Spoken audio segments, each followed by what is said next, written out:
Hello, and thank you so much for listening in to this episode of Lunch with Haley. My name is Brad Smith. I'm the Director of Digital and Content Marketing here at Haley Marketing, and I'm very excited to share with you the findings of a recent survey that we did and some tips and best practices for how you can enter the economic rebound, really help your clients get a competitive advantage and help yourself get a competitive advantage and turn this challenging time into a time of opportunity. So I'm hopeful that you'll leave today's session with some tips and some strategies you can implement for the short term and set yourself up for long-term success. So before we jump into things, just a few housekeeping items. We get the question all the time, are the slides going to be available? And they certainly will be. We want to make sure that you get as much value out of this as possible. So you can access those slides by looking in the chat feature of GoToWebinar in the right-hand column. Just expand the chat area. You'll see a link to those slides. For those that are maybe listening to a recording after the fact, after we do this live webinar, we will make sure that everything is available at lunchwithhaley.com. So after the webinar, we'll post a recording there. We'll have access to all the slides. And of course, you can always reach out to us with any additional questions or if you have a topic that you'd like to discuss. So with all of that out of the way, let's jump into today's session. Again, we are covering the 2020 economic rebound and the staffing industry outlook. As I mentioned, this is really based on a survey that we did. And back in May, when everything started, in April, in fact, everything started to happen with the pandemic and business closures and everything else, we said, you know what, we need to reach out to our clients. We need to find out what's happening in the market. In order to be effective marketers, we need to know what's going on in the field. And to help with that, what we did is we surveyed the industry. So in late May, early June, we did an online survey of staffing industry professionals. Again, we wanted to find out how the pandemic has impacted their business, how the pandemic has impacted their clients, what they've seen in terms of revenue and engagement with their field associates. And we wanted to see what they are doing to prepare for the rebound and insulate their business and their clients from all of the challenges that are going on. And we had a great response. We had 200 staffing and recruiting professionals, many owners who responded to this survey and shared their insight. And this represented a wide range of different types of staffing companies. Now, when we asked this question, this is the raw data. When we asked this question, we did allow people to have multiple responses. We know that many staffing companies have different divisions or have different service areas. So the majority of people responding did a mix of light industrial and clerical, like much of our industry. Then we had a great response from accounting and finance specialists, IT engineering specialists, medical, pharmaceutical. So it was a really wide net that we cast and got feedback from a variety of different staffing agencies and different industries. Now, before we get into more of the data, again, this survey was conducted in late May, early June, a couple of weeks ago, and some things have changed since then. But I wanted to do an informal poll today. So in a second here, I'm going to launch an interactive poll that'll ask you to choose one of these pictures. So when you look at this, I want you to ask yourself, what picture really sums up your outlook for the rest of the year? So are you the gentleman on the far left there? Are you kind of frustrated, fed up, you've had enough? If you fall into that category, I don't blame you. I think a lot of us deep down kind of feel that way. Are you the picture B, where maybe you're encouraged by some recent gains, maybe you're seeing some potential growth ahead, you're interested in where you're going to be able to head for the rest of 2020? Are you the woman in picture C, are you excited about potential for new opportunities and growth? Do you have a great idea that's maybe really going to transform your business as we head into 2020 and into 2021? Or are you the gentleman on the far right? Are you downright scared about what's coming next? So take a quick look at these 4 pictures, and I'm going to launch a poll here. And I just want you to select which one best represents how you feel about the rest of the year. And let me launch this right now. Whoop. There we go. So take a moment here, just select A, B, or C.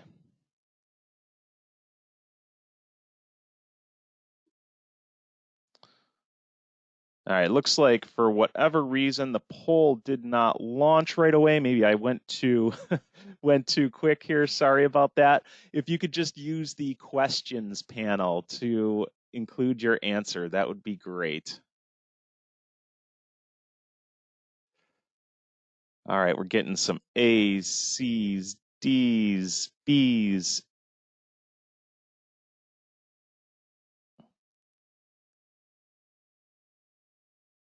All right. So, as I suspected, the poll was all over the board. There was not a consensus answer. And I'm really not surprised. I think a lot of people fall into A. I think some people are optimistic. Some people see opportunity. Some people fall into the D category where maybe they're just waiting for the murder hornets to come back and thinking that 2020 might just continue to get worse. We're in a very precarious time, as we all know. Nobody knows for certain what the future holds. There's some glimmers of hope. There's some things to be nervous about, and there's some opportunities to be had out there. And I'm really not surprised with those results that were all over the board. So that's how we feel today. Now let's look back at what led up to today. And April was a rough month. We started to see statewide shelter-in-place orders in some specific states: California, New York, some states in the Northeast, in the Pacific Northwest. They're hit hard right away. We saw some mandatory business closures, huge economic challenges, the likes of which we haven't seen possibly ever. And then there was also talk of a second wave. Hey, this is going to start to die down, and come the fall, we're going to see this second wave. So a lot of uncertainty. Then in May, we started to see a little bit of a glimmer of hope. So private sector employment losses started to slow. They were horrible in April, started to slow a little bit in May. Non-farm employment started to actually go back up a little bit, increased by 2.5 million in May. Unemployment declined to 13.3%. But when we look at just a few months ago with historic low unemployment rates, I mean, this is still a massive, massive increase. Good, some glimmer of hope. Temporary jobs in May increased by 39,000, over 39,000. We saw some confidence index start to go back up. And thankfully, the stock market stopped its rapid decline and erased some of the losses for the year. But it was up and down. Then that glimmer of hope started to continue in June and in the first part of July. So non-farm employment rose and jumped by another 4.8 million in June. So encouraging. Unemployment declined further, down to 11.1%. Again, still not close to our historic lows from earlier in the year, but an encouraging sign. And then staffing industry analysts came out and projected 11% growth in temporary staffing revenue and 19% expansion in place and search in 2021. So if we can just get through this year, we saw some hope. There was some light at the end of the tunnel. We saw opportunity for growth. Temp help services employment recorded its record gain of 149,000, almost 150,000 jobs in June. So we had record losses and then record gains. Confidence index edged up again. So now we're at 49%. And then again, stocks erased their losses. And after that, kind of stabilized a little bit, down a little bit, up a little bit. But finally, there was a little bit of sense of normalcy, at least in the stock market. However, I hate to be the bearer of bad news, but we've all seen this. We have seen coronavirus cases skyrocket in some areas. New cases and testing has increased, but new cases are hitting alarming numbers, and they're growing. Just this morning, I saw a new report that said 1.4 million new unemployment claims came out this past week. States might be rolling things back, might be closing again. So really, this boils down to more uncertainty. Just like all of you highlighted in that poll, we don't know what's going to happen. There's some opportunity, there's some hope, there's some nervousness, some apprehension. But what we need to do is prepare and be proactive. And that's really what the rest of today's webinar is about. It's looking at the data and what happened, but more importantly, thinking through what we can do to prepare ourselves, prepare our own companies so that we can weather this challenging time, and help our clients be more prepared and proactive in dealing with this uncertainty. We might see unemployment claims continue to rise. We might see new stimulus come through. We might see new unemployment benefits that impact our businesses and our clients' businesses. But the one thing that we know for sure is that the staffing industry thrives on flexibility. It presents a huge opportunity for us to really cement and position ourselves as an essential workforce partner. We have an opportunity right now to make sure that we have a bigger, better seat at the table, that we're seen as strategic, that we're seen as problem solvers. So what we do right now over the next coming months and the rest of the year can really set us up for success in the years and decades to come. So it is a big opportunity. It's a challenge and a big one, but it's a huge opportunity as well. So that's where we're at today. Let's get back to our data now. So again, the survey was collected a few weeks back. Let's see what impact everything had on our industry. And our industry was hit hard. There were a few minor increases in business. So out of the people we surveyed, a little over 2% actually saw an increase in their business. 1.5% saw a huge increase. Now, this was probably limited to industries that weren't closed and saw increased demand. So, for example, I talked with several of our clients that focused on logistics and supply chain management. They saw their direct hire business go through the roof early in this pandemic. They needed to get high-level logistics, thought leaders, distribution professionals into the right places so goods and services could still be shipped. Essential goods and services. There were other essential businesses that saw increases. Some segments of IT were booming as more companies were embracing technology to help support a remote workforce. We saw some small pockets of healthcare increase, and healthcare, some think is recession proof, but we saw that it isn't. With elective surgeries put on hold, even healthcare saw a dramatic decrease in demand. PPE manufacturing and supply chain tied to PPE saw an increase. Okay, but beyond that, we were all hurting. So 93% of the agencies we surveyed reported a decrease in revenue.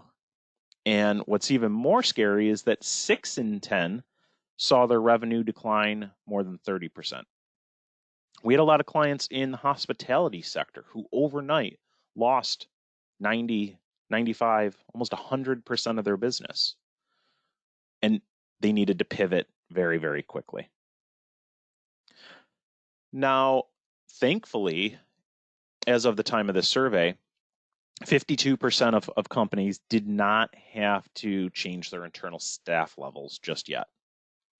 But on the flip side of that, it means 48% did have to make some decreases, and some very draconian. So over 13% of companies had to cut 30% or more of their internal workforce. So what's that mean? They have less capacity to do sales. They have less capacity to recruit. If they get a job order, they have less opportunity and less people to help fill that. So there's some big ramifications there. It also means, and we'll talk about this in a future slide here, this also means that there are some amazing recruiters and salespeople with deep experience in the staffing and recruiting space that are available. These people haven't been available in years, maybe a decade, maybe more. So there's big opportunity there. And again, we'll talk about that in a little bit when we get to opportunities. Then, thankfully, finally, the government came up with the PPP loan program, and some relief came our way. And the companies that we surveyed, a little over 71% applied for and received their loan. Some declined the loan based on repayment and other things. Some hadn't received funding yet, and a very minor few were declined. And thankfully, many of our clients on the smaller and medium-sized company size receive PPP loans too. So that did help with some business. The challenge, though, is that our clients and our field associates, our temps out in the field, this is what they looked like. Many of our clients were still uncertain. Even with this influx of PPP money, they didn't want to make any commitments. They didn't want to hire. They didn't have job orders. On the candidate side, candidates now had the opportunity to earn unemployment and an extra $600 a week. Who in their right mind, if you're a low on the lower end of the wage scale, would want to go back to work? You could make more money sitting on your couch. So there was no incentive to go back to work. And a bunch of people on this call right now, you had to deal with the brunt of that. You had a hard time filling jobs. You had a hard time convincing employees why they should look at potentially taking a job and earn less than staying at home. So it's been a real challenge. We're going to get into a few approaches to help overcome that here in a minute. But what do you do when that happens? Well, you need to course correct. So you need to take a look and adjust your strategy. You need to adjust your budget. So one of the things we asked in our survey is, what did staffing firms do? What did your peers, what did your competitors do to overcome this? And here's what they said. So we asked the question, how have your sales strategies changed to overcome pandemic challenges?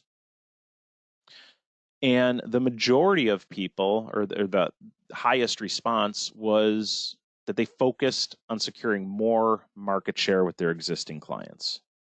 So they doubled down on building stronger relationships with their clients. Many shifted their sales focus to essential businesses. So not all businesses shut down. A bunch of essential businesses were growing, so they shifted efforts there. A good portion expanded into new industries and new verticals, but that comes with challenges. A good chunk more aggressively targeted their competitors' clients. This also means that a good chunk of your competitors were going after your best clients. So you had to double down on building your relationships with your existing clients. But what really stood out to me is those bottom two. We decreased the size of our sales team, and we haven't made any meaningful changes in our sales strategy. So 20% of your competitors out there, 20% of your peers didn't do anything, didn't change anything, or in some cases even decreased their capacity to sell. When I mentioned opportunity earlier, probably some of you were rolling your eyes, but this does present a big opportunity. If 20% of the market is decreasing their activities or not changing things to adjust to this pandemic, that's 20% of the market that's open for the taking. So let's dig a little bit deeper into some of these areas, and let's look at what some companies did, what some companies didn't, and more importantly, we'll look at what you can do to take advantage of some opportunity. So let's look into expanding into new markets. This can be challenging, but there's some ways to do this proactively. There's some ways to do this so there isn't a huge burden. So first and foremost, you want to look and consider natural market extensions. So look at related disciplines that thrive during a recession. So, if you do light industrial, maybe it's focusing on supply chain and logistics. If you do admin clerical, maybe it's focusing on call centers, or maybe you're looking at shifting to areas like mortgage refinancing that often boom during a recession. Maybe it's making a shift if you're in healthcare and you're offering temperature takers, or maybe you can look at ways to offer safety professionals, safety audits, things like that. So look at different service line extensions that aren't getting into a completely brand new industry that you have no experience in, but are a natural extension to what you do well now. Then you could also look at market expansion. And this really looks at opening new offices, new geographic areas that maybe are resistant to a recession. Now, this one is challenging. And you're probably sitting there thinking to yourself, this is a national, international, worldwide pandemic. Just about every area of the world is impacted by this right now. But if you think about it, there are states that are further ahead in their phased reopening. There are states with lower numbers. There are states with decreasing numbers of new cases. So if you have a location or satellite location, if you have the ability to work remotely, maybe there's some opportunity to refocus efforts into those areas and into those states that have more promising numbers. And you can start to do that now to set yourself up for success over the rest of 2020. Then you could also look at product line extensions. So looking at offering new services, looking at ways to move you up the value chain. And great example, I was talking with one of our clients that said, you know what, we started to offer outplacement services. So as a value add to our clients that we knew were laying people off and furloughing people, while our competitors are calling them asking if they have any orders, and the HR manager, line manager is getting quote unquote pissed because how insensitive that question was. They took a different approach. They went in and said, you know what, I know this is a challenging time right now. You're probably looking at furloughing, laying people off, cutting your workforce. We want to be a partner for you. We have clients that are in essential industries that are hiring right now.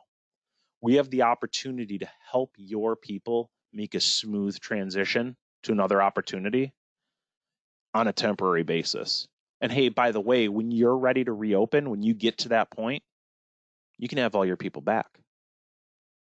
And that way you don't lose good people. You make the transition smooth, and they've offered a high value service to their clients. Now, not everybody followed through and did that with them, but it showed that this company was strategic. It showed that this company cared. It showed that this company added value, and it positioned them for success in the long run. So great example of product line extension and thinking through how you can add value in a challenging time. A lot of people reported that they were looking at deepening their existing relationships with their clients. So you might not be able to control how much staffing your clients use if their business is slowing down. but you can make sure that your company is the first call. So what do? Number one, look for ways to lock in agreements that are a win-win for both you and your clients. We've seen some companies do something called first call. So they provide incentives to their clients who call them first.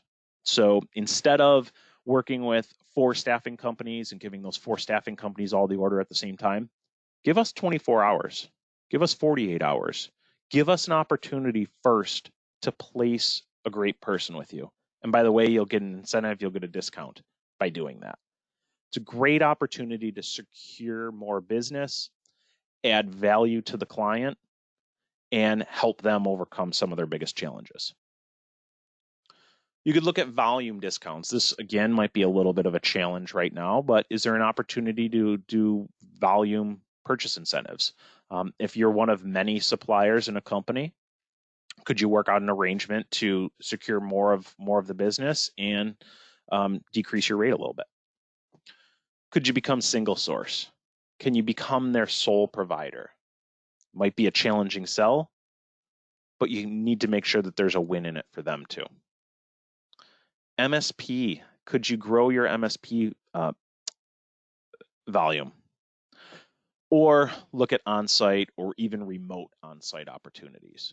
So look at ways to take over responsibility for managing the temporary staffing function. What about those companies that have switched all remote and are still using temporary services? Do you have the technology? Do you have the processes? Do you have the infrastructure in place to provide a better remote experience? If you do, that's a huge value prop. That's a great opportunity for you to come into a client and really show your value, steal business from your competitors, and solidify yourself as a strategic partner. You should look to deepen your network. We mentioned earlier how a big portion of those that we surveyed, a big portion of staffing companies are specifically going after their competitors' clients. Now, what happens if your main contact at one of your best clients gets furloughed or gets cut? What if you don't have deep relationships beyond that person? What if you're not ingrained throughout the company? What if you don't have connections with other line managers? What if to them you're just a line on the budget sheet, whereas to your main contact, you're a lifesaver? So we need to look at ways to deepen that network. Go above and beyond. Look at who else you can work with, who else you can be ingrained with, who else you can add value for, and expand your network internally at your clients. You need to add value and look for ways to do that. You can look to help your clients plan ahead. Go out and interview your customers. Learn more about the recession's impact on their business. We've heard from numerous people that they're able to get a hold of decision makers right now, especially people that are working remotely. People now actually want to talk on the phone with you, whereas before they'd send you right to voicemail. It's a unique opportunity for you to hear what's going on in their business, find out what issues, problems, challenges they're faced with. Find out who else in the organization is faced with these challenges. That's a great way to deepen your network too. And then help them develop the best staffing plans, the best workforce strategies. Make sure it's not self-serving. Make sure that you're adding value, but look for ways to use your expertise to help them solve their problems. We've seen a lot of clients put together virtual focus groups or mastermind groups of their clients. So they're going into a market that they're in and bringing HR leaders together from top companies around their city or around their geography. It's become an amazing sounding board, and all they're doing is facilitating it and then asking probing questions. And they're opening up just amazing discussions with HR leaders in their market. This is a great way for you to make stronger connections, help your clients make stronger connections, and add value. It also allows you to find out how you can adjust your services to better suit and better fit the needs. And it positions you as an advocate for them. It helps you climb up that value chain. So it's a huge win-win and provides you with some essential market insight and market data. And you could even take some of that feedback and turn it into a white paper or turn it into a thought leadership piece and share it with other people out in the market, share it with prospects, really go above and beyond to position yourself as the leading workforce expert in your market. You can target your competitors. Now, it sounds a little rough, but make the economy the other guy's problem. The truth of the matter is they're trying to make it your problem. We saw earlier that a good chunk of companies, they're going after your clients. You need to be proactive and build strong relationships with your best clients, but then you need to get aggressive in going after other companies. So target your weaker competitors' clients. Look at what you can do. Look at where you differentiate. Look at where you outpace or outserve them and get aggressive about it. You can increase sales activities quotas. I heard a great quote the other day that said, in times like this, you need to do twice the activity to get half the business. And that couldn't be more true. You need to get really hyper aggressive with going after new sales.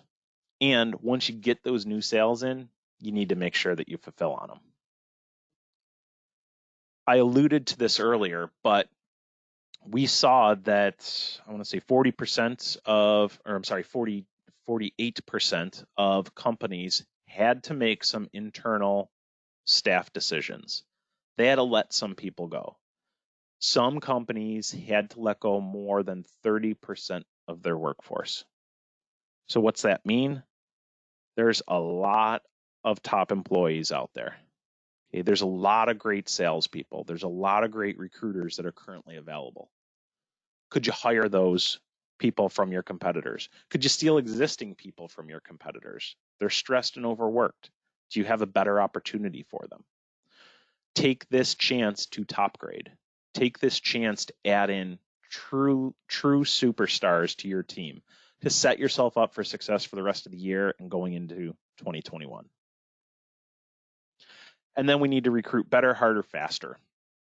The best way to make the economy or a recession the other guy's problem is to not let up on your recruiting efforts. You need to make sure that every single job order you get, you have a candidate to fill it, and you have a candidate to fill it right away. Because candidate shelf life, as you know, isn't long nowadays. So don't cut back on those recruiting efforts and make sure that every order that comes in is filled. What you don't want to do is this. You don't want to hide. You don't want to cover your head. You don't want to just hope that things are going to get better. Because the truth of the matter is, 20% of your competitors are doing that right now. This is real data. This is self-reported data. So that 20% is probably even higher. What that means for companies out there is that 20% of the market right off the bat is up for grabs. Get out there and take it. Look at what you can do to steal that business. Look at what you can do to solidify yourself. Look at what you can do to come out of this with more market share. Let's switch focus a little bit and let's look at the impact on recruitment. So think back a little ways, a couple months, which seems like a couple years in 2020. But do you remember at the beginning of the year how hard recruiting was? It was so difficult. Unemployment numbers were so ridiculously low that you had a real hard time finding anybody that wanted to work. Well, what happened? Unemployment went through the roof, and we still can't find people.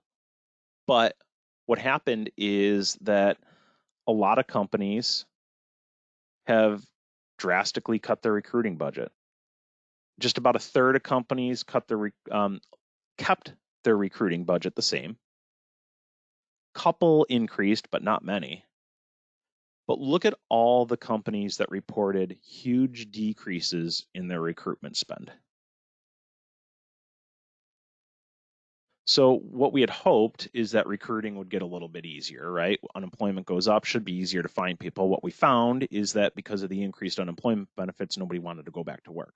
So you couple a lot of people not wanting to go back to work with drastically cut recruitment budgets. And how in the world are any of these companies filling any job opportunities that they get in? So that's why many of them have seen revenues decline so much. So, I know it can be very tough to invest in recruitment spend right now, especially since revenues are down, but maybe it's a strategic move. Maybe if you invest more heavily in recruitment, get the talent, you could drive revenue back up. So many of your competitors made the gut financial decision just to make draconian cuts to their recruitment spend right off the bat. Many of them reacted emotionally. But some companies went the other way. Some companies either kept it the same and said, you know what, we're not cutting this, it's essential, while others increased. And those are the companies that are going to drive market share, going to drive revenue. So I know it's a tough question to ask and tough to answer, yes, but is now the right time to spend more on recruiting? I think it might be. So there's unicorns out there, there's purple squirrels, there's needles in a haystack. There's people out there that haven't been available in a decade. Now is the time to scoop those people up. And imagine heading into 2021 representing these types of people, the level of these people, the referral network of these people. If you can help them now, you're going to set yourself up for success for years to come. I mentioned this on a previous slide, but in a down economy, you must fill every job you get. Okay? You must make sure that every job order you get is filled. How are you going to do that with a decreased recruitment spend? So look at ways that you can either keep your spend the same or use it more effectively and efficiently to get the talent you need. You also need to look at accelerating time to hire. And if you can do that, you're going to secure more market share. The challenge here is, as I mentioned earlier, the shelf life of talent is shorter than ever. Candidates that are open to job opportunities want a job right now, and they're going to work with a company that's going to get them a job right now. They're not going to apply with you and sit back and wait. They're going to apply with you and a handful of your competitors, and the first one that finds them a great job, they're going with. So what can you do to accelerate that? You can also upgrade your talent. You can top grade both internally and in the field. And again, set yourself up for 2021 and beyond. But the question remains, where do you invest? So on the recruitment side, where do you invest? Where are you going to get the most bang for your buck? And we really look at 4 areas, and I'll jump into each of these a little bit.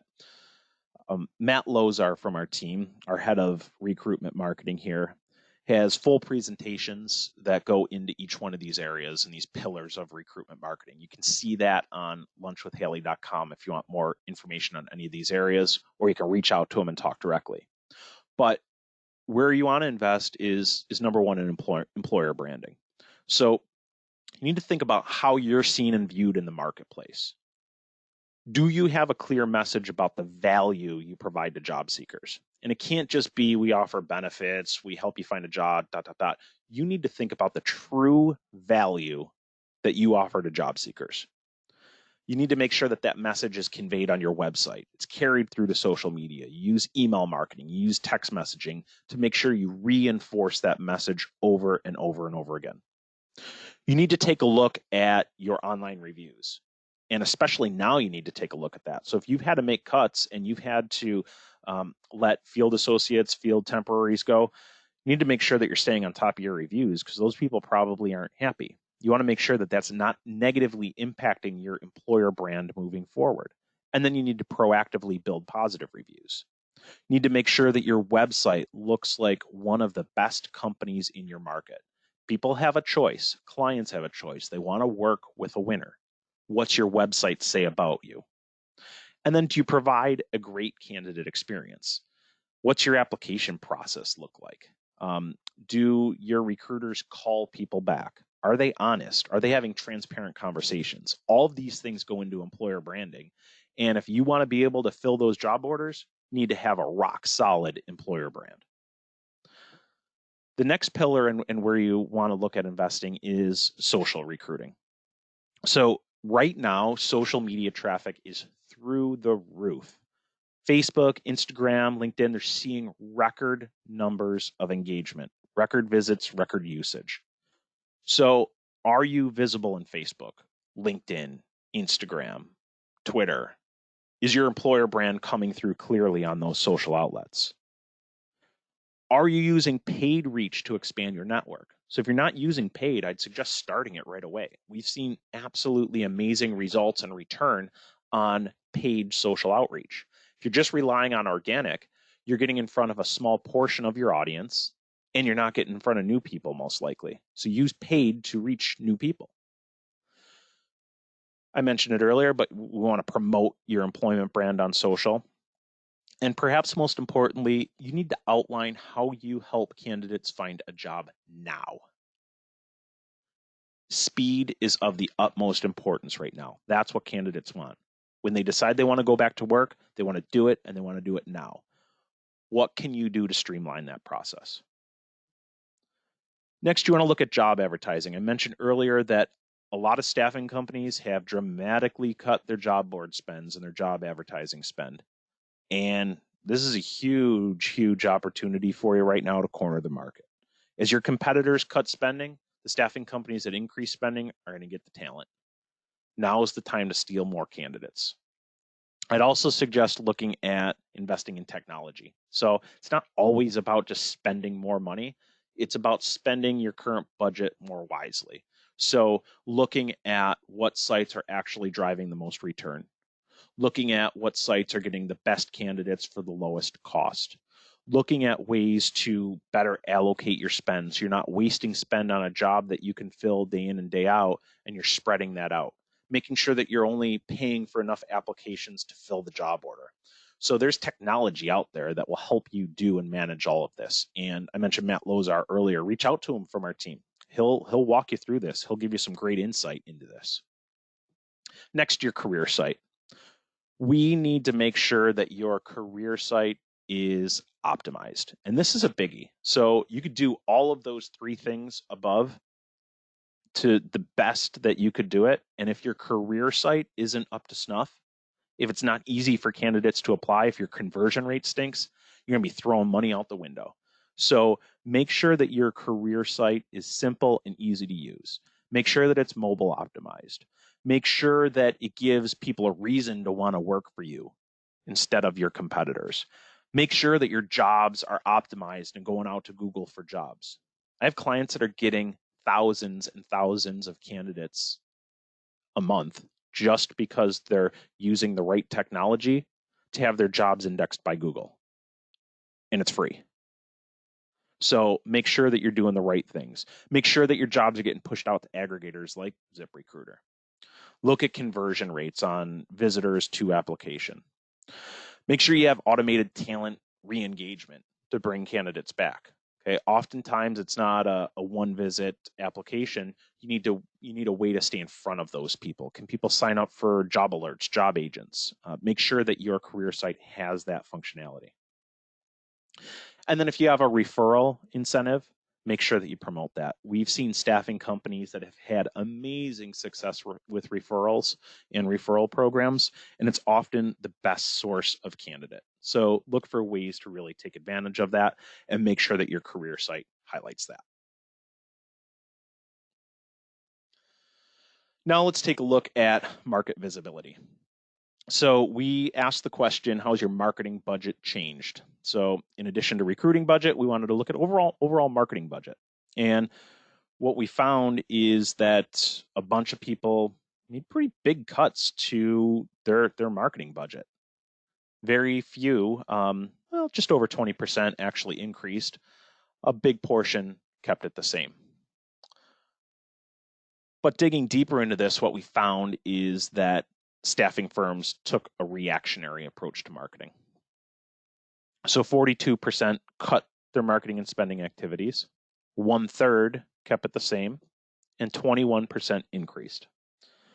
So think about this. If you had 3 buckets of different staffing companies, one drastically cut their marketing spend, one didn't change it too much, and one increased. In which of these 3 scenarios do you think the company's going to come out of the recession quicker, come out with more market share, and come out with higher revenues? It's the third bullet. It's the people that looked at investing right now while other people are cutting. It's an amazing way to steal market share. Huge opportunity. If you lose visibility, you will lose market share. So those companies that are making cuts that are just across the board saying, you know what, we need to cut all expenses, we need to make sure that we're not spending frivolously, they disappear from the market. And when you disappear from the market, people think you went out of business. The Center for Research and Development found that aggressive advertisers got 4.5 times the market share gain of competitors who cut back during a recession. Wharton School found that companies that advertised aggressively during past recessions had sales 256% higher than those that did not continue to advertise. And at Haley Marketing, we've helped staffing companies weather the past 2 recessions. We've seen this firsthand. Companies that got aggressive about marketing, they saw their sales drop less, they recovered sooner, and they recovered to higher levels than those that cut back. So these are the companies that went out and stole clients from their competitors. These are the ones that gained market share. These are the ones that came out of it stronger, faster, more profitable. And this happened with 100% of our clients that made this decision. And it's a hard decision. It's not easy to say, hey, I'm going to invest more when revenues are down. I get it. I understand how hard that is on the bottom line and the budget. But we need to be forward thinking and we need to be strategic. And the companies that do this, again, 100% in the past 2 recessions came out stronger, better, bigger than when they went into it. There's big opportunity right now. It's hard to see, but there's big opportunity.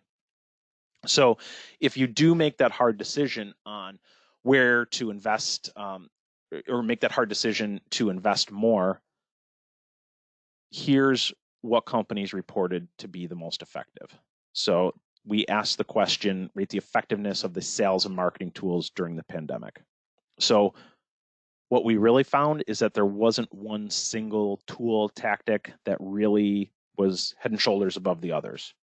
But what wasn't surprising is that a combination of these tools really worked. So we need to make sure that we use all of these tools, we use them effectively, and we update our frequency. Now, a few things did stand out. One-to-one personal emails were rated as the most effective tool during the pandemic. So there's opportunity to use more personal one-to-one email to make those connections. Digital marketing tools were ranked as highly effective as well. This is a mix of social media, text and SMS, webinars, SEO. We've seen some companies do amazing things with search engine optimization right now and really grow their market share and get more inbound leads. Big opportunity. And then old school is really kind of older than ever. So yellow page advertising, radio, TV, newspaper, print, and cold calls were rated as the least effective. So I mentioned this earlier, but again, we need to work twice as hard to get half the results. So leverage all of these tools and invest in more personal approaches, invest in social, invest in paid, and you can out position the competition. Really, when the going gets tough, the tough market smarter. So how do you market smarter? Well, you position yourself as a partner, build personal connections, ask how you can help, provide sound business advice, not just staffing advice, sound business advice for your employers. Educate your clients. So use webinars, ebooks, blog posts, sell sheets. Teach prospects and clients new ways that your service can add value for them. And I mentioned one of those earlier with like outplacement services. Think about how else you can educate clients on using staffing. Are industry thrives on flexibility. Right now, companies need more flexible workforces. Let's educate people. Let's make sure we stay visible online. Invest in digital tools, increase demand for last-minute fill-ins, cross-sell your services. Online is extremely important, especially now since it's much harder to make in-person visits. Help your team master remote selling. So, do your salespeople have the tools, resources, technology, content to help them sell effectively remotely? So, are you using things like video email to still have that face-to-face feel without being able to drop into their office? Are you using Zoom effectively? Do you have online presentation software? Do you have great online presentations? These are all things that can help remote selling. Increase your sales activity and make sure that you provide the marketing tools needed to make that sales activity effective. This is things like multi-touch campaigns, different communication channels, text, digital, and traditional marketing. We need to make sure that our company's top of mind. We need to invest in recruitment marketing for all those reasons I mentioned earlier. As our competitors are cutting back, the talent's out there for the taking. Let's invest in recruitment marketing and do it the right way. It doesn't have to mean spending a boatload more. It means spending it more effectively. And then experiment, test, and measure. As with any marketing and sales activity, if we can test, if we can experiment, and if we can measure, we can really hone in on what works for our market. There's not a silver bullet answer, but by looking at ROI and evaluating which tools are right for your company, you'll make more sound decisions moving forward. So to wrap things up, what's the future hold? We asked this question and it was mixed, much like the beginning of this presentation. So what are our clients thinking? Well, a lot of people realize that with increased unemployment benefits, we're gonna have a hard time hiring. Some companies out there think with high unemployment rates, it should be simple and easy to hire people. We need to share those stories and make sure people know that it's not. What do you do when employees don't want to return to work because of these benefits? Well, we need to look at easing their worries. So explain what you and your clients are doing to keep them safe. What PPE is available, what health screenings are available, the cleaning protocol. The safer associates feel, the more likely they'll want to come back. We need to explain the what's in it for me. So as businesses continue reopening and people are hiring again, we need to look at what they're offering their employees. We need to talk to our temporary staff and outline how if they come back sooner, there might be opportunity for direct employment. There might be opportunity for positions that weren't available in the past. So you might take a small financial hit right away, but long-term, you're going to set yourself up for huge success. We need to not be afraid to have these conversations. Not everybody's going to be receptive, but some will be. We need to create a sense of urgency. Unemployment benefits are going to run out. We don't know what's going to happen moving forward, but there might be a huge influx of candidates and other competition. And the employees that take jobs right now are going to have their pick and are going to set themselves up for success. And then we need to have candid conversations with clients. We need to make sure they understand that they might have to pay more. They might have to pay a lot more to entice employees off of unemployment. Okay? We need to not be afraid to have these conversations. And then we ask people, what will it take to get you back to pre-COVID levels? And how long do you feel it will take your company to recover? So a lot of data on this slide, but to sum it up, staffing recovery is predicted to be faster than the overall economic recovery. 84% of people surveyed believe their company will recover in a year or less. That's encouraging. 79% believe the economy will take longer to recover. And I think that's true. And the reason for that is that staffing employment recovers faster than the general market. I talked about it several times, but our industry thrives on flexibility. We provide flexibility to the workforce and to the economy. We need to sell that message and position us as a great solution moving forward that can help them eliminate risk. And to kind of wrap things up and end on a high note, We asked, how do you feel this pandemic will impact the perception of the staffing industry? And a lot of people were optimistic. So a few comments. Hopefully our perceived value will increase. Hopefully this will shine a light on the flexibility and nimbleness of the staffing industry. Hopefully this will create a new respect for the abilities of staffing companies to find the right employees.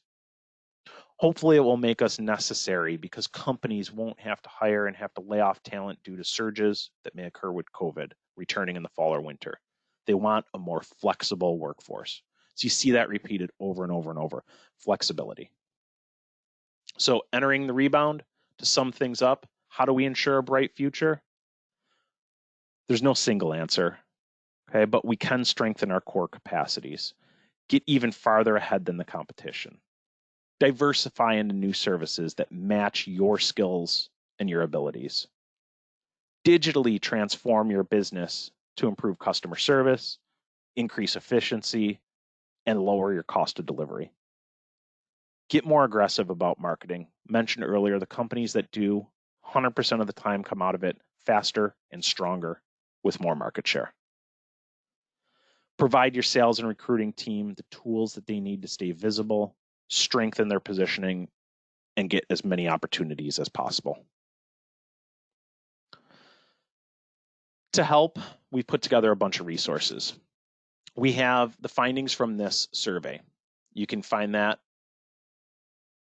at this link. That also includes some amazing resources. So you're gonna in that ebook get strategies for a changed world. It's really a playbook for getting through all this. 9 staffing sales ideas, why recruitment marketing makes sense. You'll get an ebook, strategies to recession-proof your staffing company, and a staffing lead generation guide. So there's a ton of amazing resources and links right in that economic rebound report. Then we put together a COVID-19 market recovery resource page. Again, great resources there to help you weather the storm and plan strategically. We have on-demand webinars at lunchwithhaley.com.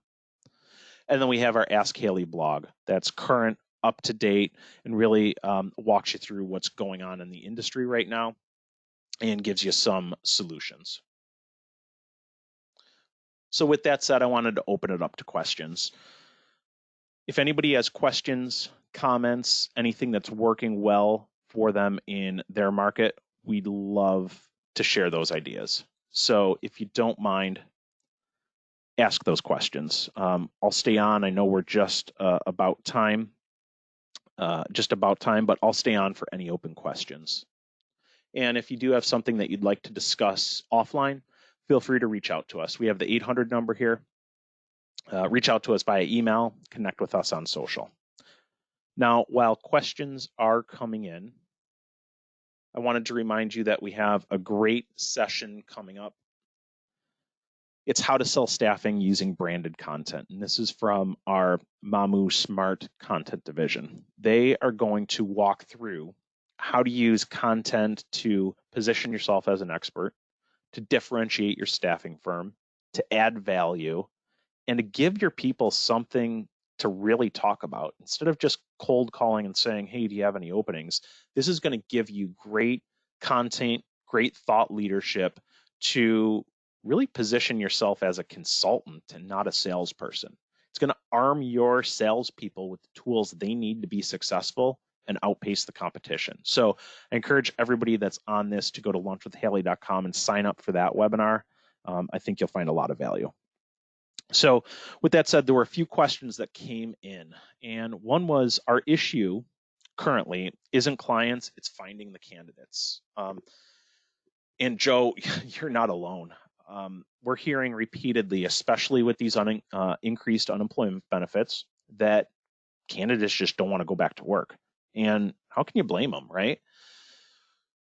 When they're making $600 more on top of traditional unemployment, why would they want to go back? And it's a challenge that our entire industry is facing. So some ways to overcome that is to get smarter about your recruitment marketing. As I mentioned earlier, use some technology to make sure that you're spending that money effectively. You want to make sure that your career site is optimized. So when you do get talent over there, We want to make it as simple, seamless, and easy for them to apply as possible. If people have to jump through hoops to apply to your open positions, man, they're on to the next staffing company and they're not going to think about you again. So you need to make sure that it's simple and easy, and that includes mobile, not just desktop. You need to make sure that you have a strong employer brand. People are doing their due diligence and they're looking at what reviews and what other people say about your company. You need to be cognizant of what's out there and proactively build positive reviews. So those are some strategies. And then I would arm your recruiters with information on why it makes so much sense for a candidate to look for opportunities now, so that you can overcome that objection that, hey, I'm making more. You need to give them a compelling what's in it for me reason to come back. And it could be that they're going to get a better job than they will in 2 months from now. It could be that they're going to have access to direct employment instead of a temporary position. It could be that in a few weeks, the market's going to be flooded with talent and they're going to be left out in the cold. But whatever it is, have those conversations and tell that story to candidates so that they truly know what's happening. Another question came in by Wyatt. What are companies doing to counteract people wanting to stay on unemployment? Hopefully that explanation just kind of helped answer that question too. Tell those stories, outline the what's in it for me, explain to them what value they're going to get out of foregoing some higher unemployment benefits now and what the long-term impact on their career will be. Now, I don't want to undersell it. It's a hard sell, right? Especially for people on the lower end of the wage scale. But it's a conversation that you need to have. Lisa Tracy asked, what is the best way to learn who our competitors' clients are? Number one, it's looking at their website. Look at their career site, look at their job openings, and you should hopefully be able to tell who their clients are. Look at their website, look at their testimonials, look at online reviews. A lot of times they might ask their clients to leave online reviews. It's a great opportunity for you to look there. Another great way to do it is to simply ask your candidates. Okay, when you're doing reference checks and you know that they've worked at another staffing company, you're going to find out exactly what client companies they worked at.